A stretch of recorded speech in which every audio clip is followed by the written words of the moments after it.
आखिर क्यों एक दिन भगवान जगन्नाथ मंदिर से भागते हुए देखे गए और उनके पीछे पीछे दौड़ रहे थे पुजारी। पुरी की पवित्र नगरी के पास एक छोटे से गांव में कर्माबाई नाम की एक वृद्ध महिला रहती थी। वे बहुत ही सीधी सादी और गरीब थीं। दुनिया के लिए भगवान जगन्नाथ स्वामी थे, लेकिन कर्माबाई के लिए वे बस उनके छोटे से लल्ला थे। उनके हृदय में भगवान के लिए वैसा ही स्नेह था जैसा एक माँ का अपने बच्चे के लिए होता है। कर्माबाई का नियम बड़ा सरल था। वे सुबह उठते ही सबसे पहले चूल्हा जलाती और अपने लल्ला के लिए गरम गरम खिचड़ी बनाती। न उन्हें शास्त्रों की ज्यादा जानकारी थी, न विधि विधान का ज्ञान, बस एक सच्चा प्रेम था। वे प्यार से पुकारती, लल्ला आ जाओ, खिचड़ी तैयार है। कहते हैं कि भगवान जगन्नाथ बाल रूप में वहाँ आते और बड़े आनंद से उनकी साधारण खिचड़ी खाते। उन्हें उस प्रेम में वह स्वाद मिलता था जो मंदिर के 56 भोग में भी नहीं था। एक दिन मंदिर के एक बड़े पुजारी ने कर्माबाई को बिना स्नान किए सीधे खिचड़ी बनाकर भगवान को अर्पित करते देख लिया। उन्होंने डांटते हुए कहा कि बिना शुद्ध के भोग लगाना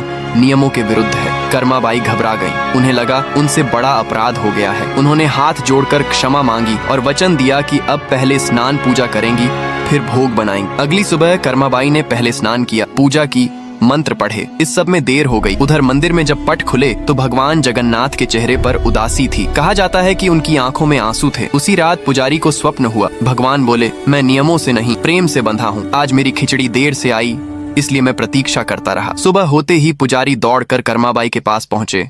माता, आप पहले की तरह ही अपने लल्ला के लिए खिचड़ी बनाइए। तभी से कहा जाता है कि सुबह का पहला भोग कर्माबाई की खिचड़ी कहलाता है।